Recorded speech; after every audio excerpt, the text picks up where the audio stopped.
Biden allies present him as safer bet than Harris.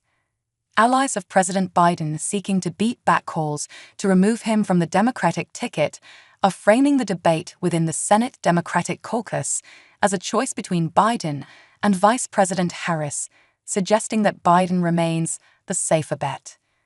These Biden supporters claim Harris would almost certainly be the replacement for Biden if he were to decide to not run for re-election.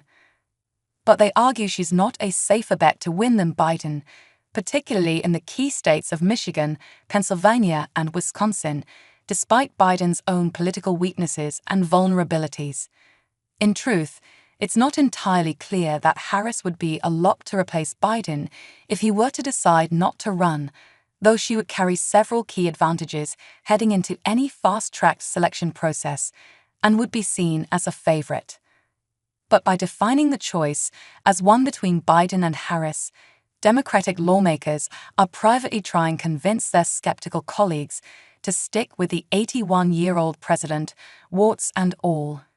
One Democratic senator firmly behind Biden's re-election bids said Harris would no doubt win the nomination if Biden steps aside, even if party officials set up a rushed competition to pick a new nominee.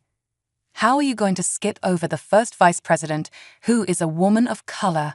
asked the lawmaker, echoing an argument that other Democratic strategists have floated since Biden's disastrous debate on July 27. One Democratic strategist who argues that Biden can still beat former President Trump said, "It is 99% guaranteed it's Kamala Harris, who would become the nominee if Biden drops his re-election bid. I find it very hard for our structure to deny the vice president, who happens to be a black female, an opportunity to represent the party," the strategist said. "I just don't think that's going to happen, but they're going to pass her over." So then the question is, can she be better in those 6 states? The operative added, referring to the battleground states of Arizona, Georgia, Michigan, Nevada, Pennsylvania, and Wisconsin. Democratic senators backing Biden have made similar arguments to colleagues in private conversations about whether to pivot to a new nominee, according sources familiar with those conversations. A national poll from the Democratic firm Bendixson and Amandi, released to Politico this week, did show Harris doing better versus Trump than Biden. In the polling, Biden trailed Trump 42% to 43%, while Harris led Trump 42% to 41%. The Biden campaign itself reportedly has quietly done polling on Harris' strength as a candidate in a head-to-head matchup against Trump. But some Democratic lawmakers and strategists suspect that is being done to show that Biden is a safer bet than Harris to beat Trump in November.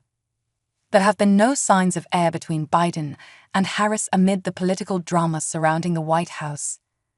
Harris has insisted that Biden will be the nominee, while Biden himself praised Harris at his Thursday press conference as the most qualified person after himself to run for president, and he lauded her leadership on protecting women's rights to make their own medical decisions, including on abortion, a top issue in this year's race.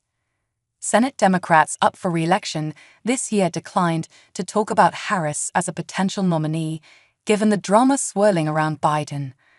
"That's a question I don't really want to get into," Senator Tim Kaine, D.V., said when asked whether the vice president would be a viable nominee for the top job.